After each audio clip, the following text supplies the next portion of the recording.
I'm Julie Kenzler, the host of the show, and I am thrilled that you are here joining us. And one of my favorite topics is definitely parenting.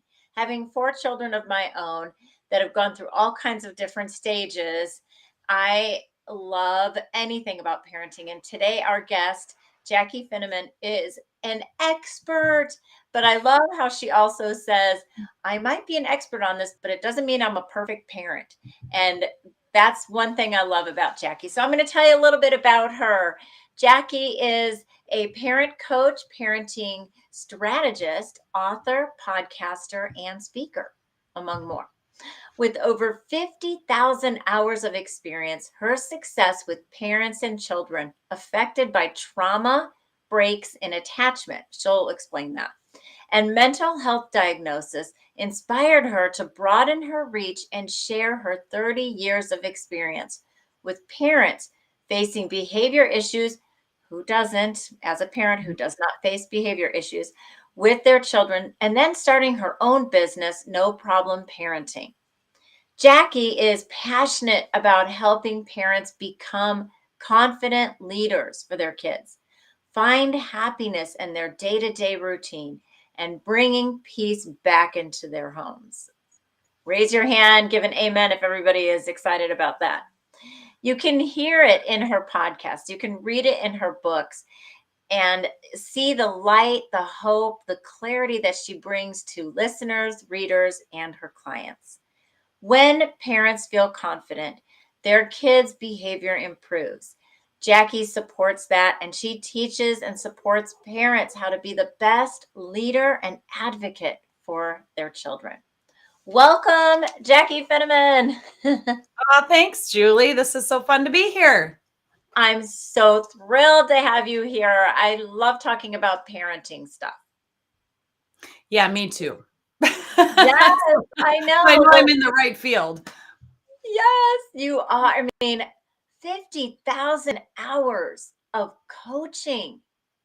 Yeah, who counts the hours, right? So way back in 1995, when I started my career as an in-home family counselor, I hadn't finished my college education, and I had been approached by a counselor who was working with a girl that I was a skills worker for, a paraprofessional for. And she said, "Why don't you come to our agency and work with us?" And I said, "I don't have a degree. I'm not done with my counseling degree." And she said, "Well, how many hours of experience do you have?" And I thought, I don't know who counts that, right? So there's like 2040 hours in a year of full-time work year, right? So we had to figure that out. How many hours of experience did I have working in the school system as a paraprofessional and doing after school care with kiddos with mental health diagnoses? And we discovered that I had almost 9,000 by the time I was 22 years old, almost 23. Wow. And so I ended up getting the job with that counseling agency and then became a mental health practitioner and never went back and got my degree. Wow. But it's all based on those hours It was the that got experience. you And into that I'm a experience. kinesthetic or a hands-on learner. There's visual learners, audio learners. I'm kinesthetic. I want to be in the trenches. I want to be observing. I want to be doing.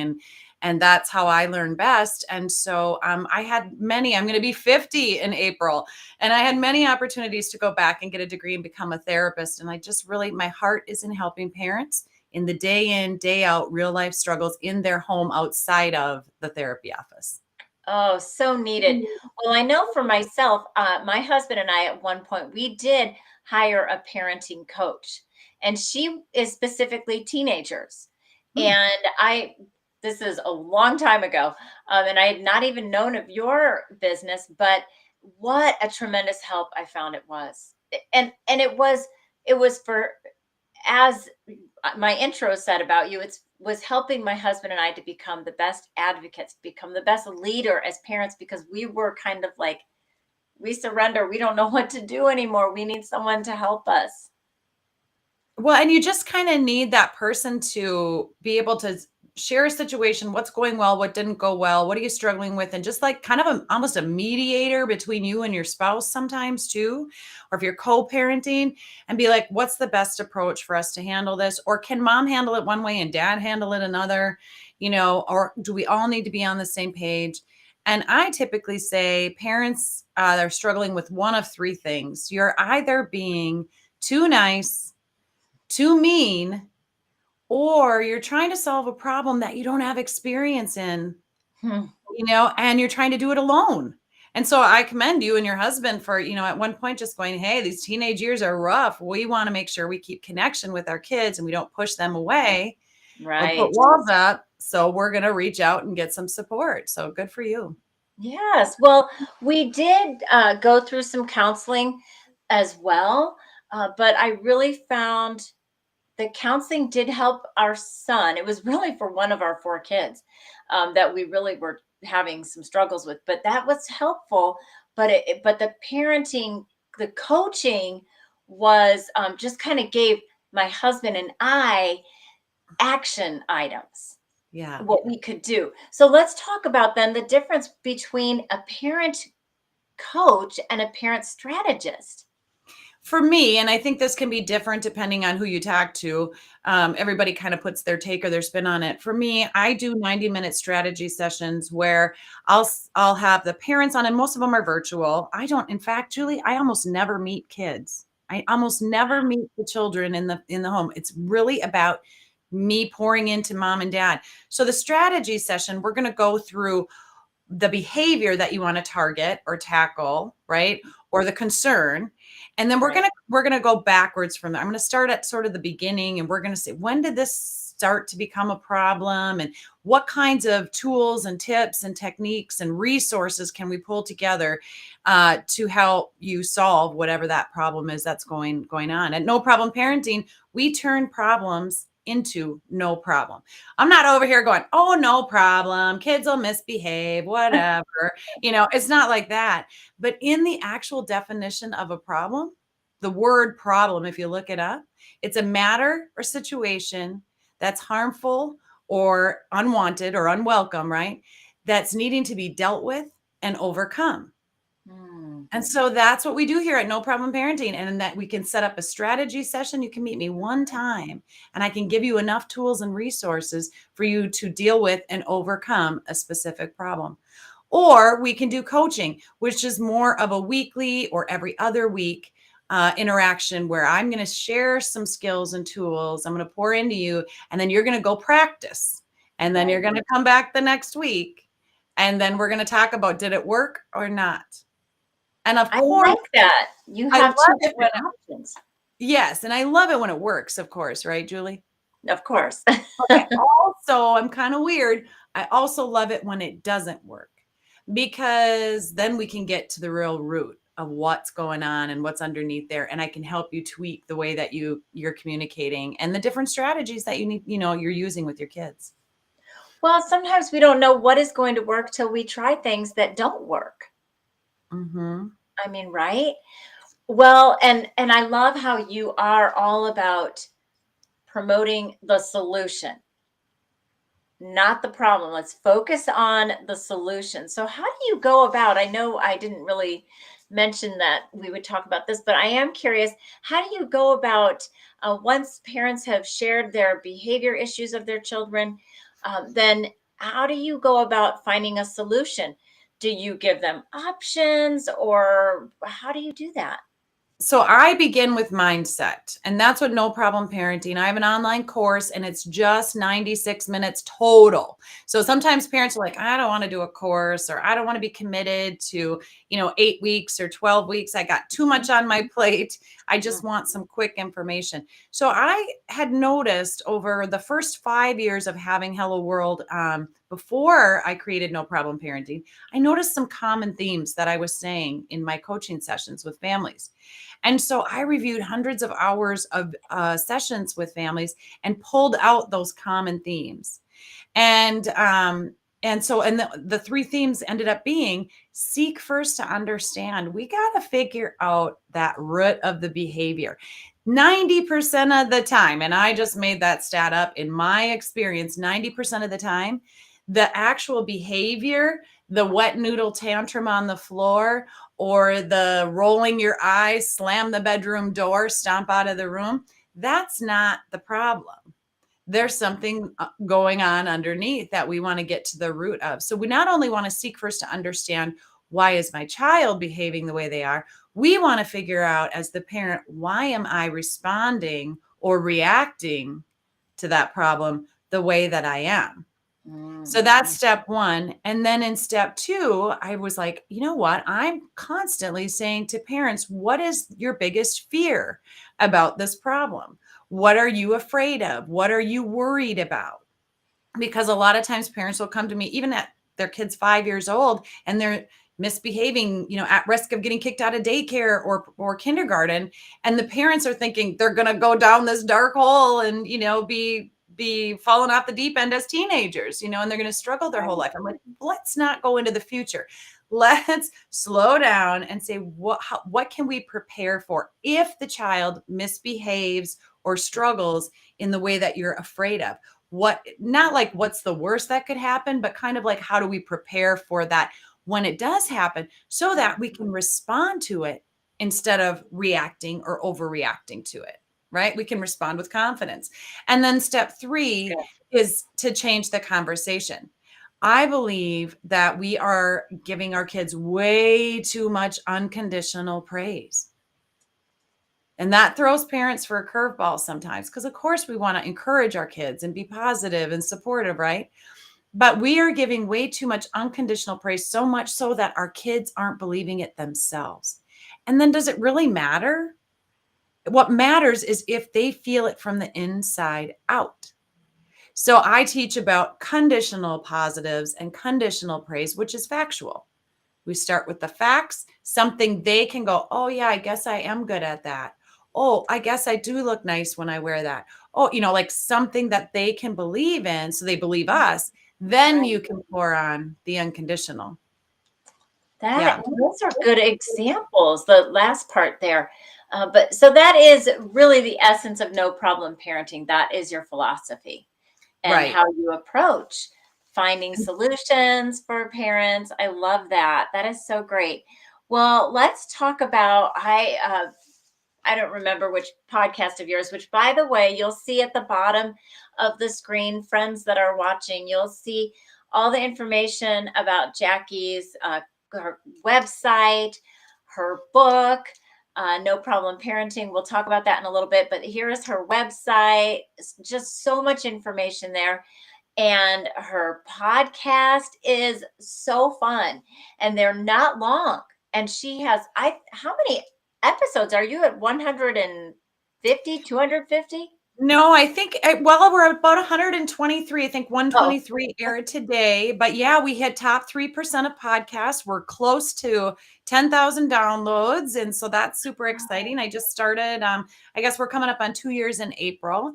But I didn't ever realize that the podcast would have guests. When I thought of doing a podcast, I decided I wanted to pour out some tips and tools and some free resources to parents who weren't sure if coaching was right for them or just didn't have the means. And so it was my way of being able to give back.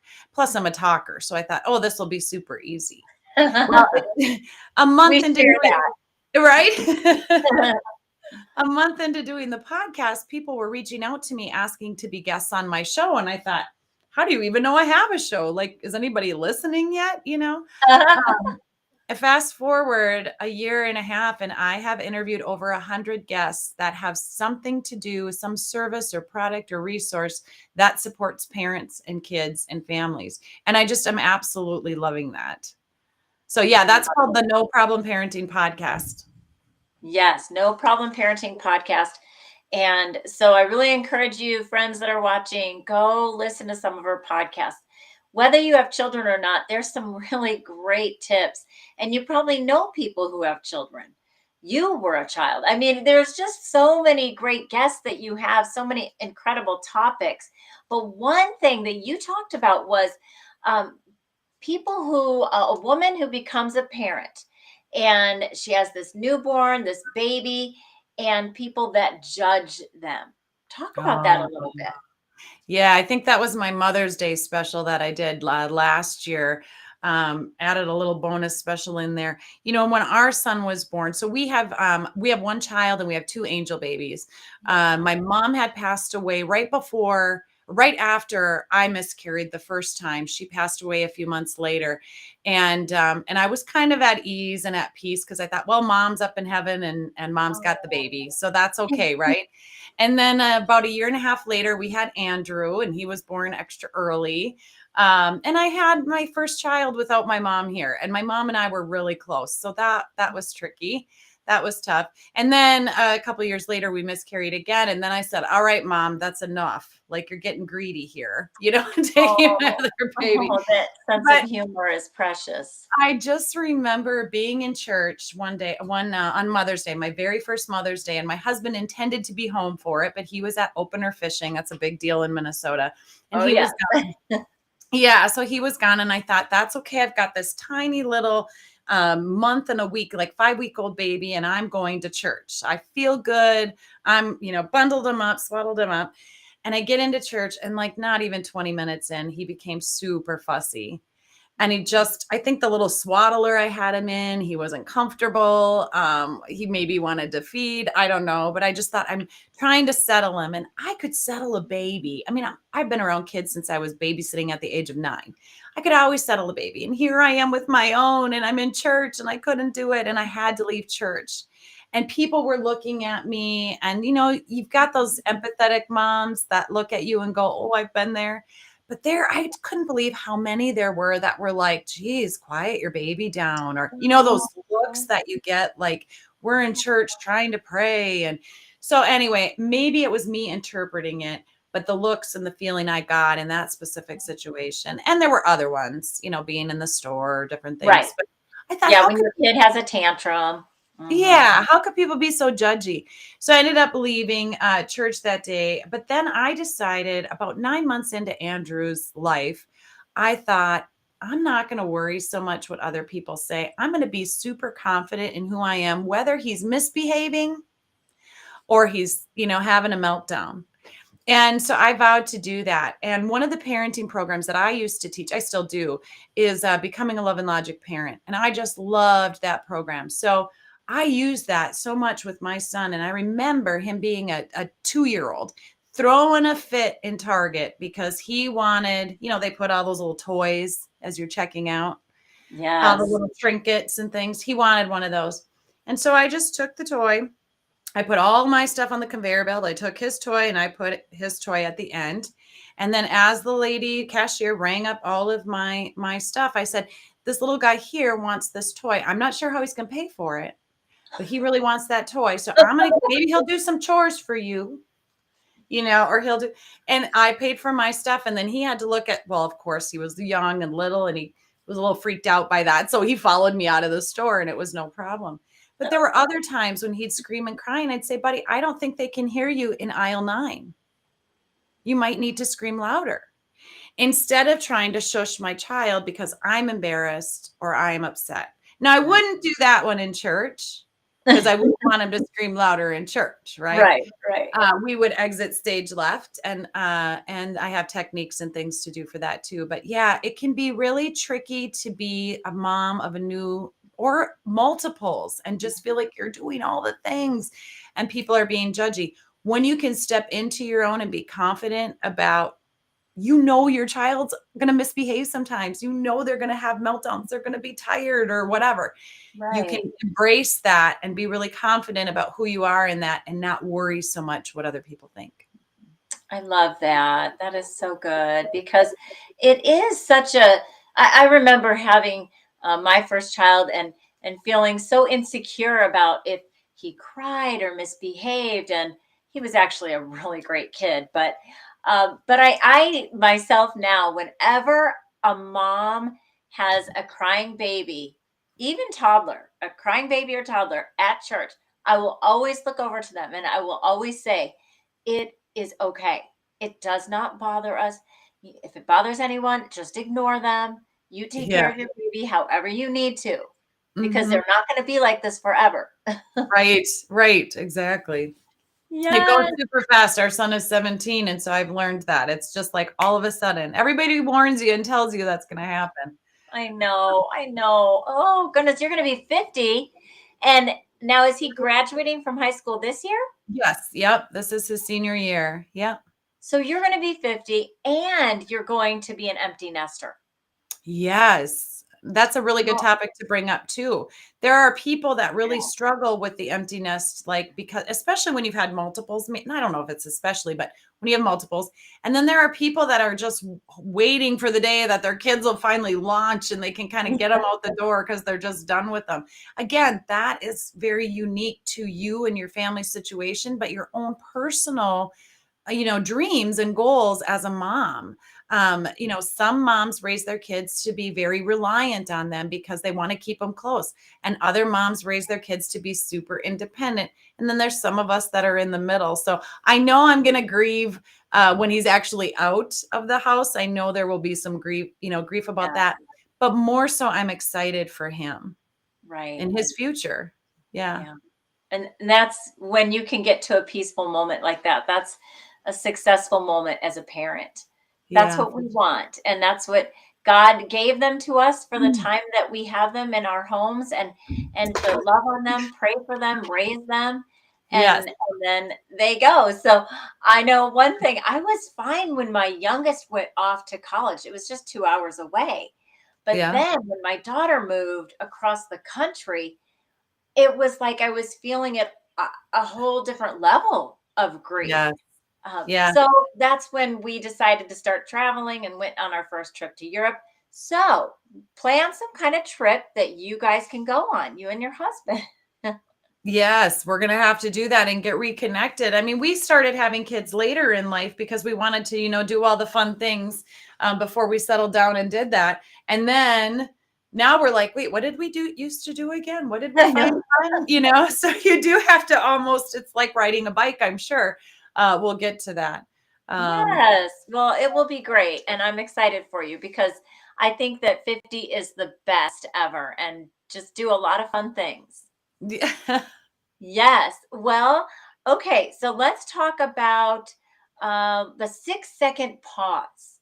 I like that. Yeah. So, a lot of times we're hustle and bustle and busy, and whether you have young kiddos or you have older kiddos, we get pressured in the day to day routine, the busyness of life.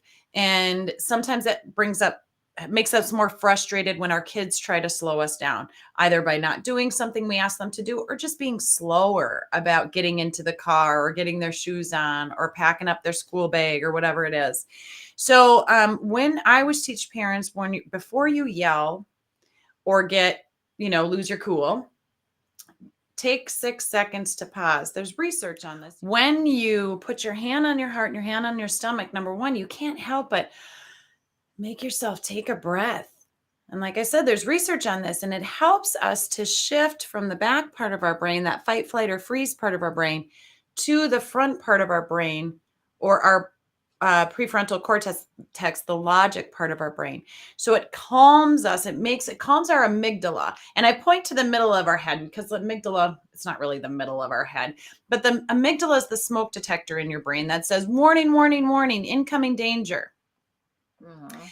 And in an instant, we can just by like when you're feeling like there's danger or you're super upset or angry, you do this to calm yourself down and put yourself in that front part of your brain to say, hey, is this something I need to be reacting to in the moment right now? Or is this something that can wait?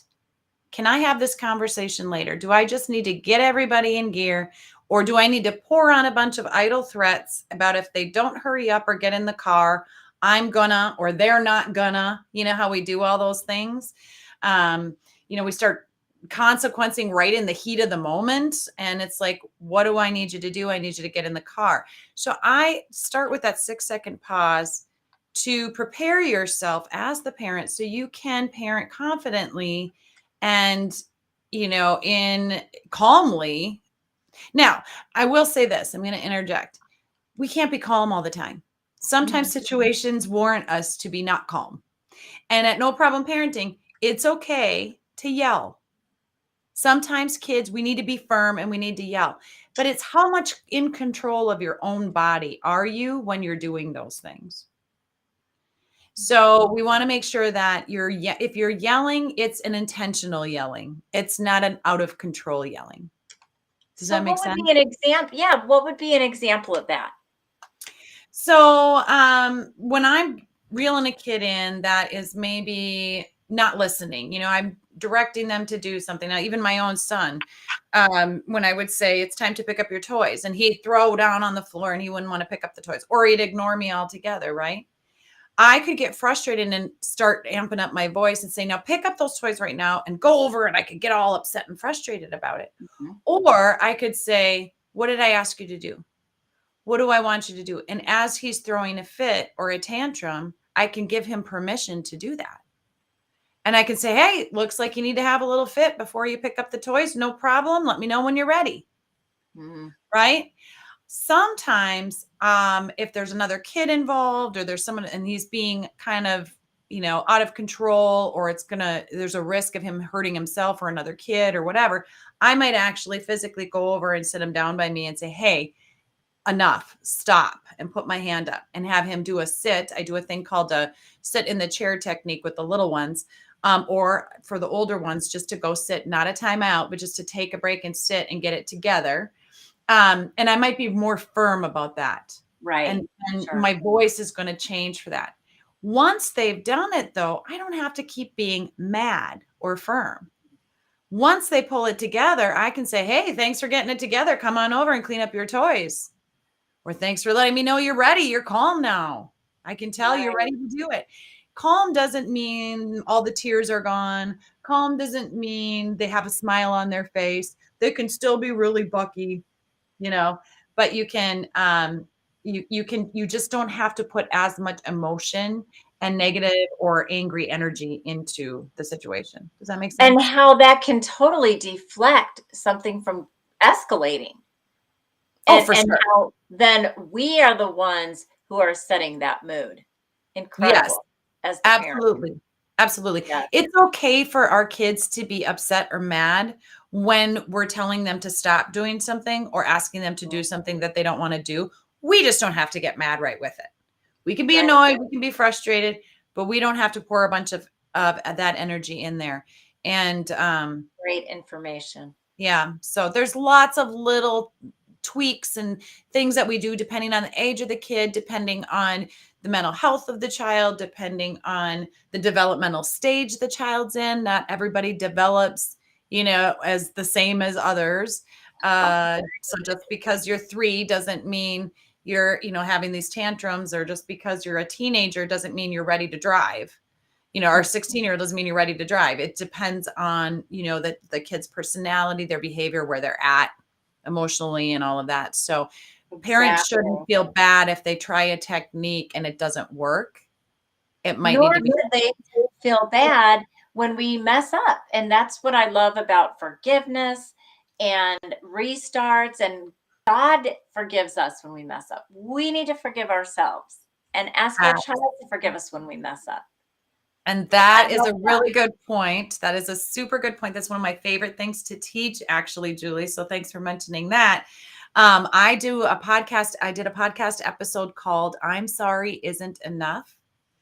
And that's where I introduced the make it right technique. And it really is not just about forgiveness, but it's not just about saying sorry as enough. Like, let's do something to make it up to the that. person that we've offended, harmed, wronged, Yes, disobeyed, whatever, you know? love that. I And we love can that. keep it in a way that the child then feels really good about it. Oh, we could talk forever.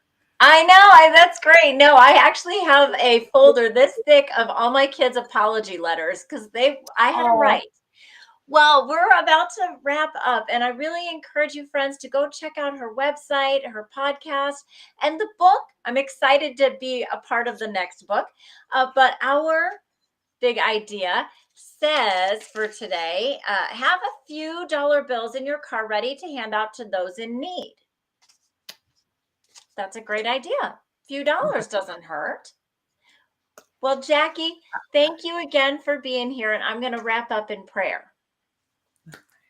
Thank you, Lord, for this time that we could be together and we can learn so much more about the better parents that you need us to be and want us to be, and to reach out for help. And I thank you for all that Jaci is doing to help parents. In Jesus' name, amen. amen. So glad we had this time. I think we're going to have to do it again and do another episode with you because It's just a blast talking with you, Jaci.